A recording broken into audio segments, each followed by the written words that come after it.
आज की वीडियो में हम देखते हैं डिफरवेशंस का अर्थ क्या होता है।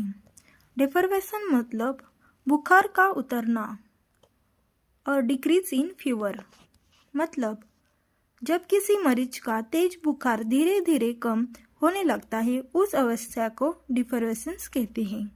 For example, the nurse recorded defervescence during observation मतलब निगरानी के दौरान नर्स ने बुखार में कमी दर्ज की। Next example, the patient show defervescence after medication मतलब दवा के बाद मरीज में बुखार उतरने के लक्षण दिखे।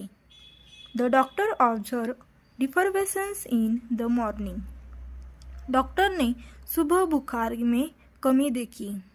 द ट्रीटमेंट कॉज डिफरवेशंस मतलब इलाज के कारण बुखार उतरने लगा। द पेशेंट शो डिफरवेशंस मरीज में बुखार उतरने के लक्षण दिखाई दिए। द ट्रीटमेंट कॉज डिफरवेशंस मतलब इलाज से बुखार में कमी आई। The medicine led to defervescence मतलब दवा से बुखार उतरने लगा। Thanks for watching. See you in the next video.